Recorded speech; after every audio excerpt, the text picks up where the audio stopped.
I'm not going to do a worst of list this year. There just weren't enough movies I truly disliked. Really, the only one I can think of is that animated Predator movie, Killer of Killers, and even that one had its moments. Instead, my top 10 list this year will be of best movies, and I'll make one for best TV series. First up, movies. Runner-up for the top 10 is Kokuho, which I think at least deserves an honorable mention for being the highest-grossing live-action Japanese film of all time. And it was an interesting movie in a variety of ways. It doesn't belong in my top 10, but it was a valuable experience. My number 10 is Odessa, the movie starring Sadie Sink as a wandering guitarist in a post-apocalyptic U.S. In an industry with movies dominated by left-wing rhetoric, this was one of them, but Sink is one of the best stars to come out of Stranger Things, certainly more captivating than Millie Bobby Brown, and it's nice to see her on screen. At number 9 is The Fantastic Four: First Steps. Reed Richards was miscast, and this movie somehow can't muster enthusiasm for its source material, but the Silver Surfer was sexy, and Galactus was kind of badass.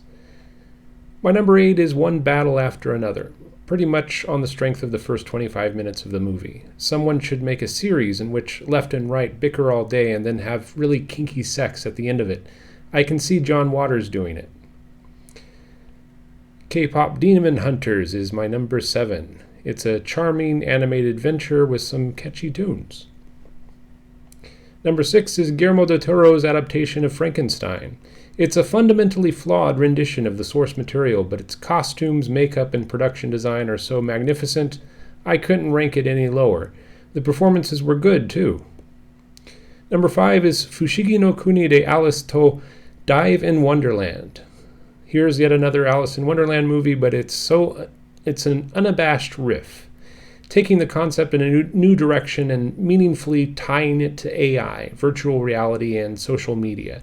I'm not sure I agree with the film's outlook, but it delivered its message in an inventive way, and that was also pleasing to Alice geeks like me.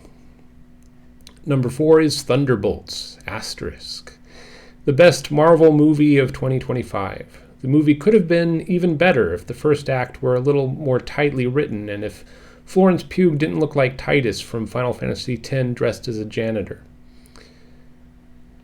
The best superhero movie of 2025 is Superman, my pick for third best movie of the year. James Gunn had the audacity to directly import the gaudy optimism from the comics, and it works. It's certainly a breath of fresh air after a string of DC movies that weakly imitated Christopher Nolan.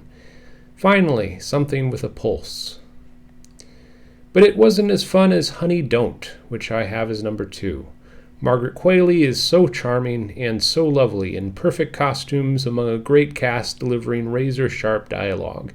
It's everything you want from a slice of highbrow pulp fiction. Finally, my number 1 is David Cronenberg's latest film, The Shrouds. It's a grim and unsettling film, but certainly not without humor. Cronenberg's lack of belief in the soul goes to a logical conclusion by establishing a grief culture in which people actually want to watch their loved ones decay. As he further explores the implications, Cronenberg offers his take on AI.